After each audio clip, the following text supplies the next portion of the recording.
Yeah, I think this will be useful.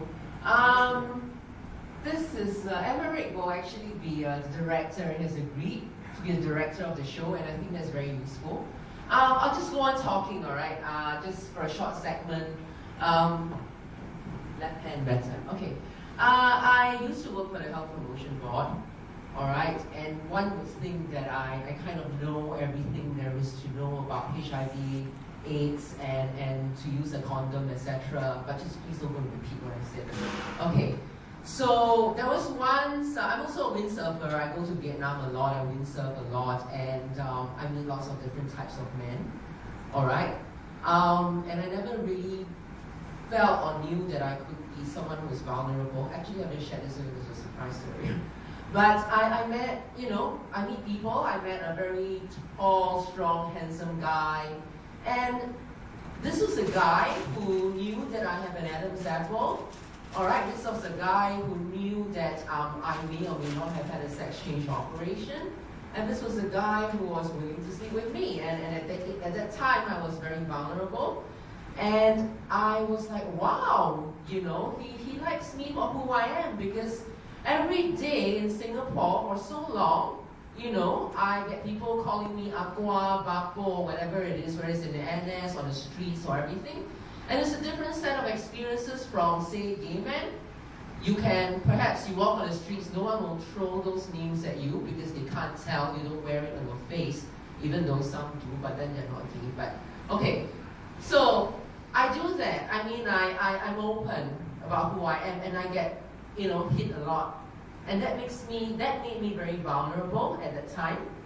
That's why I tell a lot of young transsexual women, it makes us very vulnerable. And when there is a guy who is like tall and handsome and strong and he's everything like a Tom Cruise kind of guy, and he hits on you, and you're ready to do everything that he wants you to do, like not use a condom, and that's exactly what I didn't use.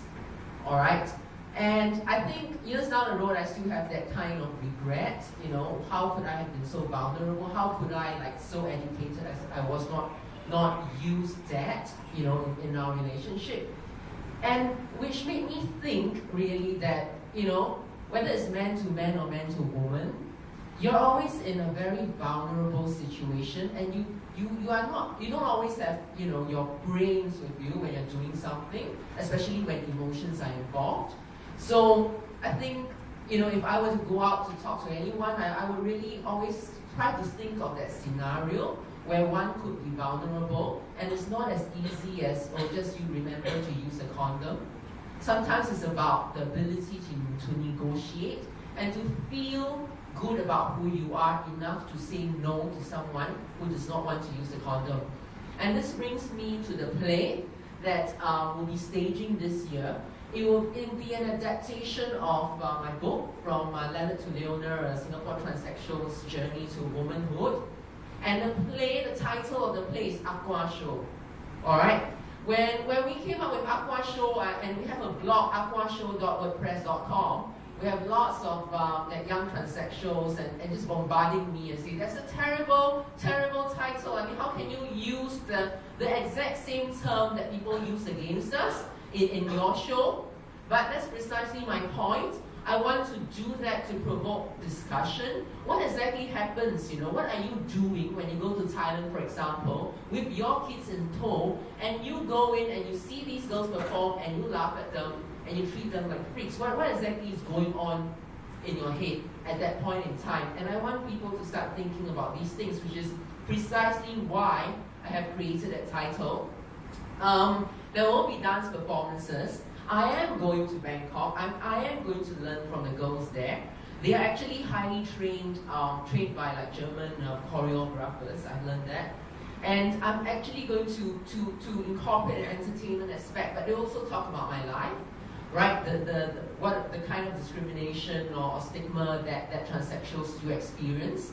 And I hope that this concept can be replicated successfully throughout the region, so that women in other Asian countries can be empowered, all right, to kind of do the same thing, but within their own context, so that people in their country can sit up and realize what exactly are we doing when we call someone an aqua, or in Malaysia it could be the Pondang show, all right? In India, I don't know what term they use. In Hong Kong, it will be the Yan Yu show. All right, Hong Kong has got the most appalling policy against, transsexuals, and it's got one of the most appalling policies in this world, on this planet. If we go to Taiwan, it could be Ren Yao show. All right, everyone will start sitting up and really, start thinking about why do we have to label people and why do we have to stigmatize and why are we doing this, and I want young people to do that. But of course, I suspect that the show will be slapped with an M18 rating anyway, and my publicity posters probably cannot go anywhere. So, so that's something that we can look forward to on the 18th. All right? And I think it's going to be very exciting. I also think that it will, for the first time perhaps, expose people here to an aspect of our lives. It'll be interesting to kind of expose gay men to our lives as well, because my friend E, all right, and she's lesbian, and she says that gay men are terrified of transsexuals because they cannot imagine why anyone would want to get rid of their penises, And I think it's something that needs to be brought into. This is an important point of discussion as well. Well, of course, this is not the session for that. But, are there any questions? I think the interesting part about just talking about these things is, are there any questions? Is there anything you want to find out about transsexuals? Yes? Does it really hurt? Does it really hurt? Yeah. Like standing here and talking to you? No. Transforming yourself into. Okay. Yeah, I think the emotional aspect always hurts more than the physical aspect. I think for a lot of young transsexuals, and you're all volunteers, right? And I think that you will likely perhaps one day pick up a phone that comes from like a young transsexual woman, and exactly what I say, she put herself in that position, whether as a prostitute or just an ordinary person, because she felt emotionally vulnerable. She felt she had to give in because she felt she was not good enough, because every day of her life someone calls her Aqua and Bapo, and she's so used to it. She's so used to being called Aqua and Bapo that she's willing to compromise every aspect of her life just to get that sex and that one moment of sex with an ordinary guy. So does it hurt? It's more the emotional aspect. Any surgery would hurt, I suppose. For the first 7 days it hurts like hell. It's like having like 1,000 ants crawling in your vagina. Yes, it hurts terribly.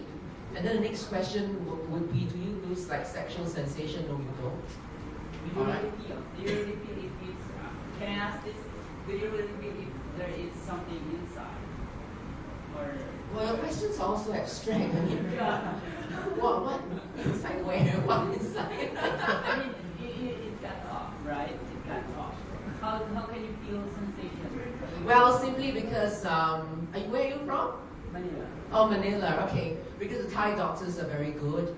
They use an inverted penis techniques, which means that the nerves and everything is kept intact.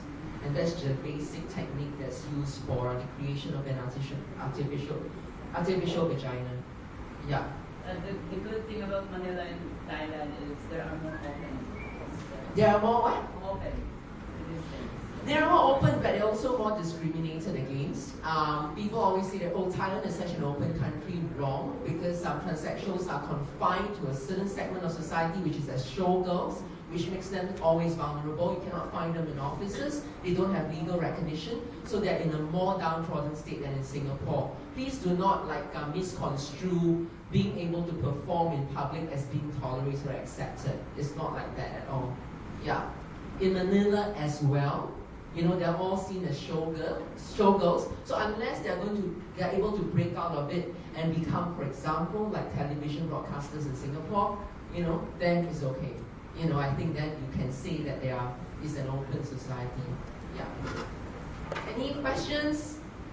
I know this is supposed to be entertainment, but I mean, like, even if I burst out in feather boas, I don't think that's going to entertain you, right? So, you're the wrong audience, right? So, yeah. Any other questions? Yes. Curiosity. Health Promotion Board was wonderful when I was there. When I was there. They kind of like, wow, the nurses would queue up outside my cubicle to buy my book. the first book that came out, which was a photography book, you will realize that doctors, if they're in public health, they're the nicest people. It's only when they move out in the private sector that become monsters. So female public health doctors, they are very wonderful people. The bosses that I had at Health Promotion Board, I see I have great and wonderful colleagues.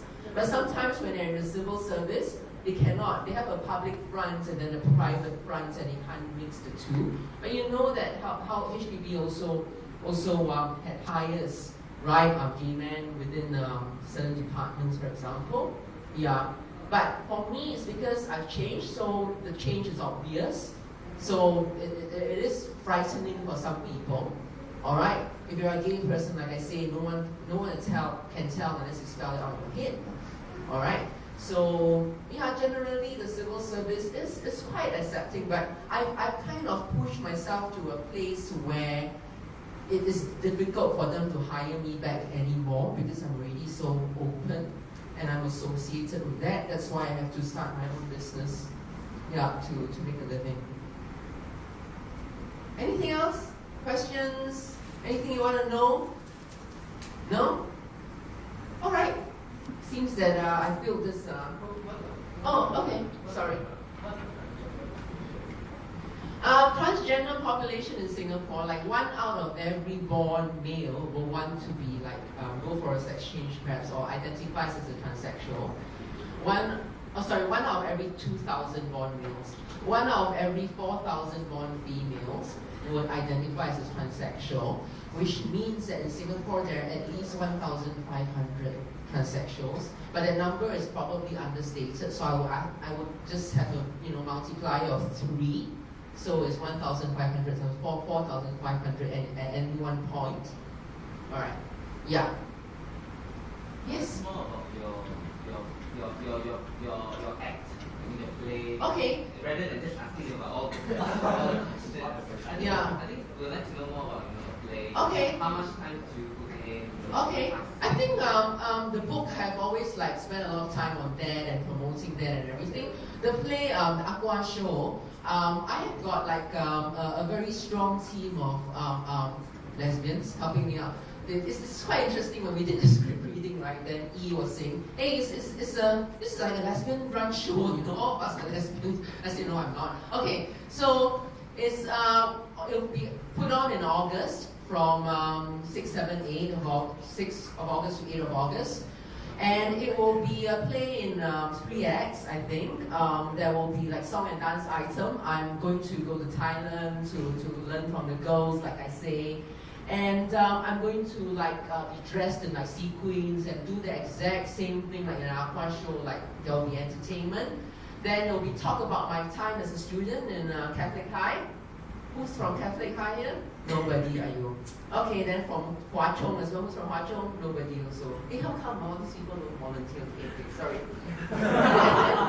It's terrible. It's then NS, National Service, where I completed 2.5 years, and then my time overseas, my relationships, failed or successful, whatever it is. Alright, so we'll talk about that as well. It's going to take us a lot of rehearsals, and we're going to do it right through August. Yeah, with a lot of publicity as well. And the aim for me is the message, like I was telling Emmerich, is so that transsexual women around the world, because the news tends to travel around the world anyway, just to destigmatize and say that we have the same dreams, aspirations, and hopes as anyone else.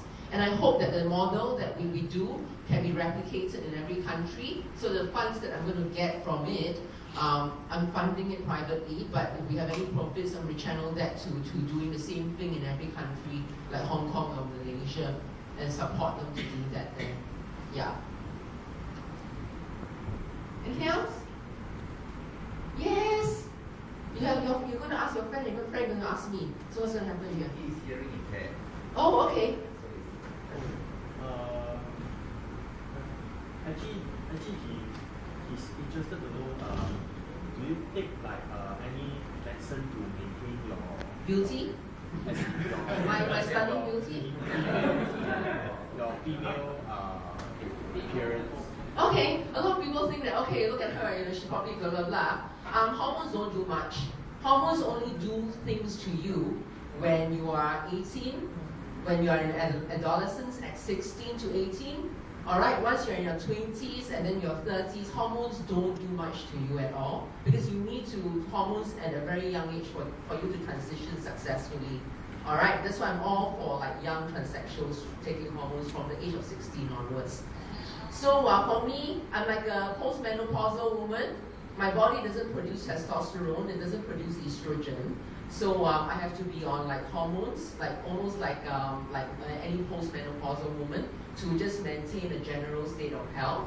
All right. So if you are an ordinary woman, okay, you have transsexual, you have bad skin, taking hormones won't give you good skin. All right, it's what you're biologically engineered. If your mom has got like small breasts, it's likely that you also develop small breasts. All right. But I need hormones so that I won't PMS. Like, for example, walk out here and start screaming at all of you and, so that I can be like a normal functioning woman, just emotionally. Physically, honestly, it doesn't really do much. Perhaps gives you clearer skin, etc., but it really doesn't do much. For female to male, it does a lot more because, you have hair, you have, maybe your voice changes. For me, the hormones do not change your voice at all. Yeah. All right. If you have any questions, I suppose I'll be milling around outside later, right? Okay, I think all of you want to have the thumbs. So thank you so much for.